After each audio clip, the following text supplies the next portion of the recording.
"They'll foul your plate tonight." 6 words, looped in rushed ink on a linen square, and the fork in Langston Meyer's hand stopped in the air like a gull frozen above a wave. For a man who had coaxed companies back from the brink, outmaneuvered hostile takeovers, and negotiated through storms of rumor and short-seller campaigns, this was not the kind of crisis he could spreadsheet away. This was breath close, mouth close, something ugly hiding in a room dressed up to look gentle. He hadn't come to the veranda for theater. He'd come to disappear. The letter on his Manhattan desk 2 weeks earlier had been unsigned and unpolished, but not untrue in tone. Your Charleston flagship plays at gentility and practices exclusion. The kitchen treats black patrons and staff like props at best, targets at worst. Langston did not send attorneys. He did not dispatch a phalanx of fixers. He bought a coach ticket, wore a plain sweatshirt, and walked in alone. Charleston gave the veranda her prettiest face. The restaurant sat inside a restored townhouse with a balcony draped in jasmine and a brass plaque that made out-of-towners whisper the name as if it might open a secret door. Inside, antique mahogany, vintage silver, a chandelier sorted into teardrops of light. Portraits lined one wall. Seafaring men and powdered wives without captions. History stripped of context and lacquered into nostalgia. People lowered their voices in this room, the way they do in museums and courtrooms. The hostess glanced at his shoes first. Not at his eyes, not at his reservation, he had none by design, but at his shoes. Scuffed, off-brand, clean but ordinary. There was a pause, those micropauses Langston had spent a lifetime reading, and a smile practiced in a mirror. "We're fully committed this evening," she said, "but I can offer a table near the service hall." Translation: you may be in the building, but you will not be in the picture. He took the seat. No candle. The hush of bleach when the door swung. He watched as the manager, a man made of too much cologne and managerial pep, traveled the floor like a congressman, stopping at select tables to knead shoulders with laughter. At the front, white patrons in softened navy and pearl. At the back and along the walls, black faces in uniform. Bussers, runners, 2-line cooks visible through a pass, a single server balancing plates with a posture that promised both speed and apology. Her name, he would learn, was Asha Grant. On paper, she was a server. In life, she was someone who had once planned courtrooms instead of dining rooms. 2 semesters into a law degree, she had paused when her mother's illness arrived with bills that did not ask whether you had dreams. Charleston was home. The veranda was hiring. She was the only black woman on the floor. Schedules had a logic, if you could call it that. She caught the door tables, the restroom tables, the tables you cleared quickly, the tables that tipped only after you'd proved you were worth the arithmetic. It had taken her months to catalog the little humiliations into something coherent. The manager, Coulter, could turn the word professional into a reprimand. The executive chef, Dale Ricks, television shortlisted but talent thin, hid his temper under a smirk.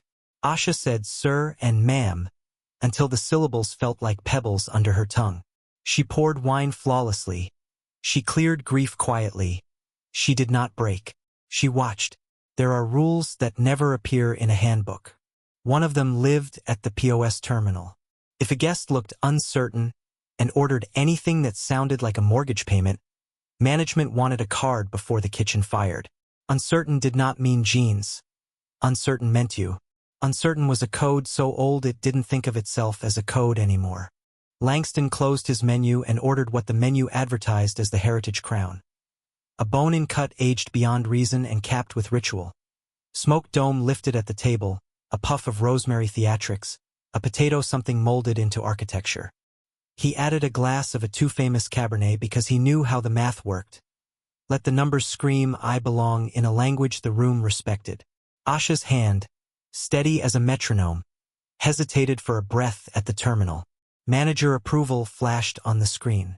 She could have asked for a card. She pictured Coulter's eyebrows. Instead, she keyed her manager override credentials and pressed send. She should not have been in the corridor at that moment, and yet she was. Service has its own gravity. The pass glowed under heat lamps. Ricks crowed about a TV producer who had once promised to DM him. A steak hissed turned hissed shone. And then something viciously small.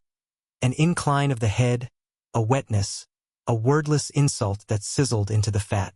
The Sioux laughed. Short, the kind of laugh you let out when you pretend this is just a joke. Asha absorbed the sound, the sight. There was an instant when denial offered itself. Maybe you missaw, and then the laugh killed it. Her hand went to the linen stack, to a pen she was not supposed to carry.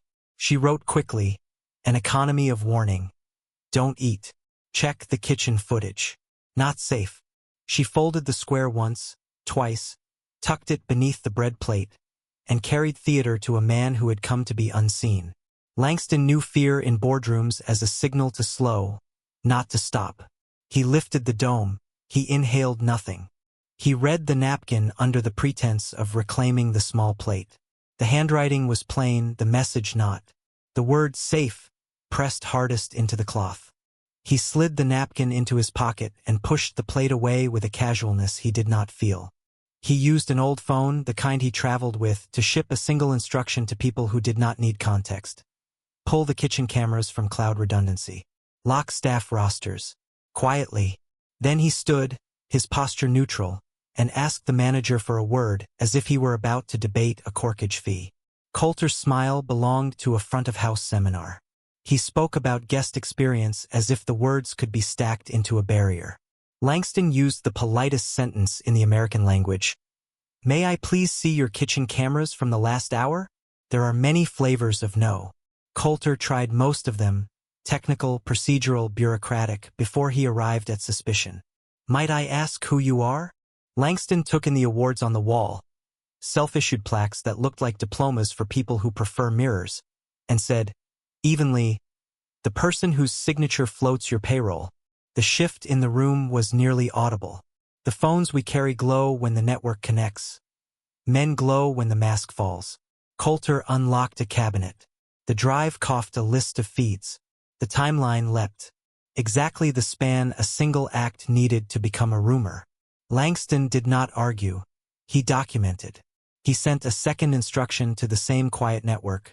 We have a local gap. Check the mirror backup. Preserve raw. He thanked Coulter, walked out through a lobby that still believed in its own decency, and drove to a hotel with a view of a river that had once trafficked other kinds of ships.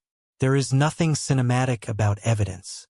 It is pixels, timestamps, the slow horror of objects behaving precisely as you feared they might.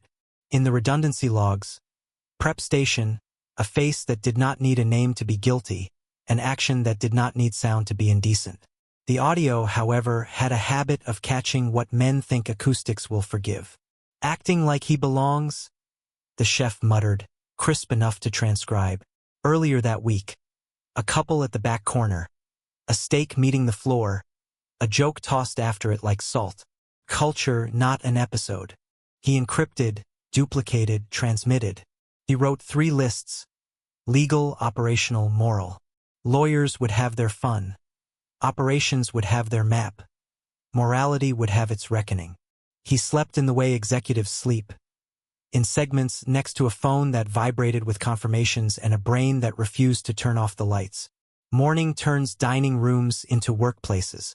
The veranda smelled like coffee and sanitizer. Asha's stomach had taken up residence somewhere near her throat. She did not clock in. The hostess told her not to. Mr. Coulter wants you now. And so she walked the hall with its framed articles and certificates presented to itself by itself and stepped into the office. He was there, the man who had ordered the heritage crown as if hunger were just hunger. No sweatshirt now, same calm. Ms. Grant, he said, and it was not a test. It was a welcome. She took the seat as if it might judge her for creaking. If I crossed a line, she began. He lifted a hand. You drew one, he said. I asked my people to look where you pointed. You were right. Words are cheap comfort until someone adds consequences. He added consequences. I can close this place by noon and gut it by dusk, he said. I can fire the names everyone whispers and the ones everyone protects. I can do all of that, and I will. But you are the first honestly run thing I've seen in this building, and I don't want to lose the only compass in the drawer. He presented 2 paths like a judge whose job is mercy. Take a scholarship I'll fund and go finish the law you started. Quietly. Or stay and help me rebuild. loudly. I will put you in charge of culture and compliance. Not as a trophy, as a shield and a torch. Asha had imagined being brave in different rooms. Still, the body recognizes real choices when they arrive. The first choice promised exit and safety. The second promised work and weather. She thought of her mother counting pills and telling stories. Of law review notes printed on cheap paper. Of dining rooms where you learn to walk without being seen, in kitchens where men laugh while no one is looking. I'll stay, she said, and then, because words have to be precise. I'll stay if staying means we tell the truth where everyone can hear it. Langston nodded. There's no other way to do it. Page 2 of 2, 1,500 words. 2 black SUVs arrived without sirens. Federal agents don't need noise when the paperwork is airtight. The lunch crowd was not yet in pearls. Staff clustered near the host stand with the anxiousness of people who sense weather on a clear day. The agents moved through the dining room with hats in hand, polite as librarians. They did not touch the art. They asked for Chef Dale Ricks by name, then for the Sioux who had laughed, then for the manager who had turned policy into a verb. We'd like a word, they said, in the tone that means the word will happen elsewhere. Aprons were still tied when wrists met stainless steel. You could hear 2 kinds of clapping if you listened closely.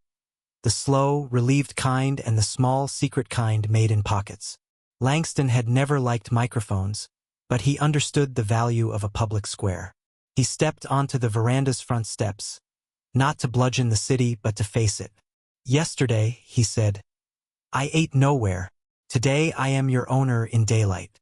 What went on in this kitchen isn't food. It's contempt. We will cut it out root and branch. He did not say bad apples. He did not mention isolated incidents. He gestured to Asha, now in a simple navy blouse that was less about costume and more about armor, and the cameras turned because cameras understand where stories live. This is Ms. Asha Grant, he said. She did not have the title for what she did. She had the courage. The rest of us will catch up. There is a difference between a rebrand and repentance. Rebrands change fonts. Repentance changes payrolls, reporting lines, habits of thought, and where the profits go. The veranda closed for a fortnight and opened itself to demolition.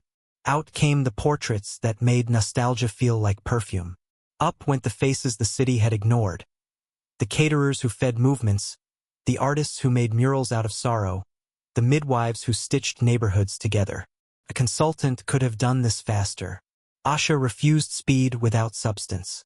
She sat with line cooks and bussers in circles instead of rows and asked for stories. Then believed them. Some of those stories had names attached. Those names did not stay on the schedule. An anonymous reporting system that wasn't a suggestion box but a structural pipe was built. A direct line to Asha and to a third-party ombud's office with teeth. Bias training arrived, but not as a single afternoon of slides. It came as a series of conversations moderated by people who did not need to be convinced racism is real. HR didn't just add a policy. It acquired a spine. Wage scales were rebuilt so that tips could be clean, not survival. Back of house received the raises front of house bragged about, and a profit share plan kicked in for everyone who closed the kitchen at midnight and arrived again at 10. Sourcing shifted. The restaurant had been buying prestige. It began buying community. Greens from a co-op that employed teenagers who needed a first paycheck that came with mentorship. Seafood from boats run by families who kept careful ledgers and careful promises. Vinegar from a black chemist who had turned a side hustle into a tidy empire in jars. The menu changed names, not heritage. The dish that had once been sold like a dare, the Heritage Crown, returned as homecoming cut, and its paragraph spoke of craft without speaking in code about who was welcome to order it. Coulter never returned to the front desk. He had lawyers, and the lawyers had statements, and the city had patience for due process and very little for the man he had decided to be. Ricks found that kitchens in other zip codes read the same papers as this one. Some people hired him anyway. Some towns reward infamy until tables empty under it. The Sioux who had laughed took a job washing dishes. When he sent Asha a text that said, "I'm sorry," she sent a reply that said, "Be different," which is a harder thing to do than be sorry, and not as photogenic. Asha took the law courses she could take. Nights meant casebooks and cold coffee. Mornings meant vendor meetings. Afternoons meant sitting with staff who wanted to talk about the wheels inside their own heads. She became the person people DM'd at 2 a.m. with, "Is this normal?" And the person who answered, "No. Here's how we change it." She had a knack for writing protocols that didn't sound like pamphlets. Do the right thing at the right time in the right way. One of her memos began, "And if you are unsure, call me. If I don't pick up, make it safe first." People tacked that on corkboards above schedules that used to be bribes and became promises instead. Reopening day did not feel like a ribbon cutting. It felt like the first service after a funeral, the air heavy with the knowledge that a wrong had been named and a right might be possible. Diners arrived who had never crossed the threshold. Regulars arrived, too, some tight-lipped, some curious. All watched closely not to police them but to keep them honest. The napkin, washed and framed, hung near the pass, not as a brand but as a boundary. "We do not forgive what we refuse to prevent." The small plaque beneath it read. Langston watched the first plates move. A salad that honored a field without pretending to be a farm. A stew that told the truth about who had taught the city to season. A fish glazed just enough to taste the water and not the spotlight. He saw Asha at the host stand, not seating but seeing. She had learned to occupy space in a way that looked like calm and felt like belief. She did not hover at table 14 when a man in a hoodie and ordinary shoes took the seat that used to be a message. The server greeted him like he was not a test. He wasn't. He was hungry. Reporters called the transformation a masterclass in crisis management. Langston objected. It wasn't a class. It was a correction. He stood at the back of the room as a busser in new shoes took a breath, smiled, and asked a table if they were ready to be cleared. The smile was real, not rented. That mattered more to him than the next quarter. He had built companies you could measure in ticks. He wanted to build rooms you could measure in nights people went home intact. On a Tuesday 6 months later, while the dinner rush softened into coffee, a man leaned at the bar and told the bartender he used to work here. He said it the way people confess to old crimes, half laughing, half listening for judgment. The bartender poured him water first. "We're different now," the bartender said. The man nodded, and for a second there was a look on his face like someone hearing his own name pronounced correctly after years of living with a nickname he didn't choose. Asha finished her semester with grades that held their own. She did not decide between law and restaurants. She decided on both. "The law tells you what must happen," she said in a staff meeting. "Culture decides whether it will." People wrote that down without being told to. It looked good in a notebook. It looked better in the way a line cook corrected a server gently on a pronoun and then taught him how to play to hushpuppi like it was worth dignity. There is a tidy moral people prefer in stories like this. That the brave are rewarded and the cruel punished and the city applauds exactly as loudly as you want. The truth is less lyric and more durable. Courage does not erase fatigue. It distributes it. Policy does not exile temptation. It fences it. A dining room does not become just by hanging different art. It becomes just when the people with the least power in it can make a mistake without being made into a lesson, and when the people with the most power can be wrong without becoming the reason the room stops telling the truth. Langston's empire did not crumble. It bent, finally, toward the thing he had written in pencil on a legal pad in a garage apartment 15 years ago. Build enterprises that improve the air in the rooms they occupy. The veranda taught him that slogans die in frames. They live in practices. His board heard about profit share and anonymous reporting and didn't flinch. Investors like certainty. He promised them habit. The numbers stabilized. The room warmed. On her way out one night, Asha reread the napkin in its frame and laughed. Quiet, yes, but free. The handwriting looked younger than she felt. She turned off a light by the host stand and stepped outside into a street that smelled like the sea hiding behind brick. The city hummed its layered hymn. She didn't think about legacy. She thought about keys, how heavy they feel the first day you carry them and how, eventually, you no longer notice the weight because you've learned what they open. If there is a lesson here, it is not that notes can save us. It is that notes can start us. That one person deciding not to be a bystander is the smallest unit of change, and also the largest. That ownership is an action, not a title. That safe is not a mood but a measurable condition. And if you cannot measure it, you do not have it. That apology is a door. Repair is the room. There will be other nights at other tables in other cities where someone sees and then chooses. There will be managers who think the cameras won't catch the part of themselves they haven't faced. There will be owners who learn their names only matter if they are attached to work. It will be slower than any of us want and faster than it used to be. Asha will return to class after close, and the law will have some explaining to do to her and not the other way around. Langston will keep walking into his own buildings like a stranger until they greet strangers like family. And somewhere, not here, a busser will tuck a pen into a pocket they're not supposed to use and decide to draw a line with it. This is where the story lands for now. Not with a banner, but with a boundary. Not with a triumph, but with a table cleared properly and a kitchen line that knows which way the heat should go. A room made honest by a whisper that refused to die, rebuilt not on spectacle but on the quiet work of people willing to make sure the next plate is served without contempt.